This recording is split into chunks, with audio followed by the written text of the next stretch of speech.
How I outsmarted ChatGPT. How do we get here? I was doing an article about the gender spending gap.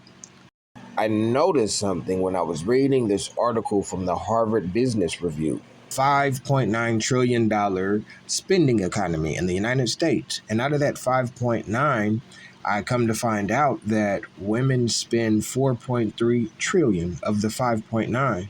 And that didn't make sense because I was told that women make 86 cents for every dollar a man makes, but statistically, that's impossible.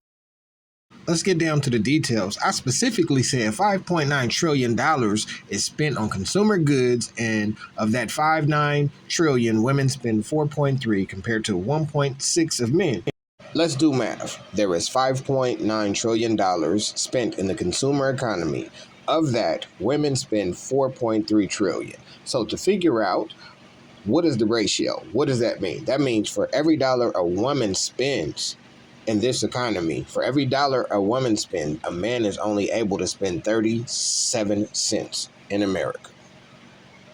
That is a significant discrepancy. Also, on the flip side, the ratio of women spending to men. What does that mean? That means, based on the data from Forbes, for every dollar that a man spends, a woman spends approximately $2.69.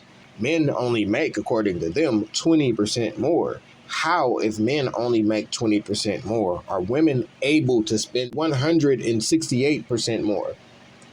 How? This is where it got interesting.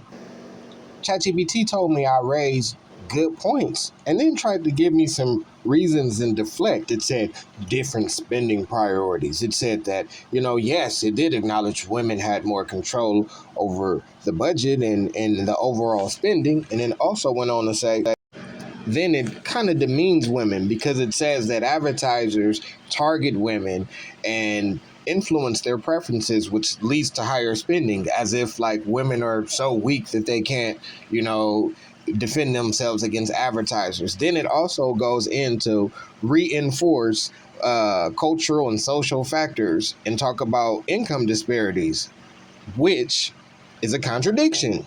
But see, this is what we have to do.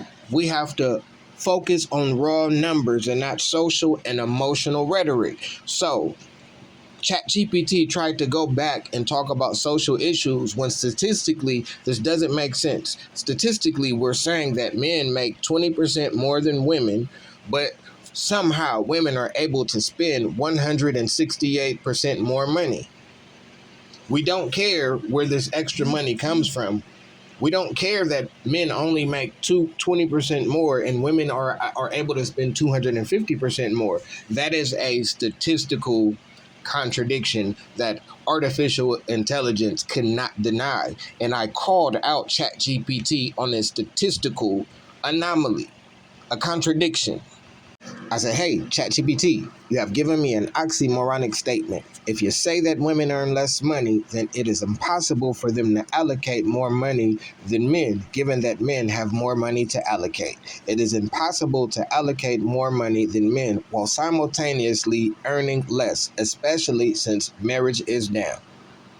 ChatGPT's response, you're correct. I appreciate that clarification. If women earn less money than men, it would indeed be contradictory to suggest that they could allocate more money than men. In such a scenario, men would typically have more disposable income to allocate towards consumer goods compared to women.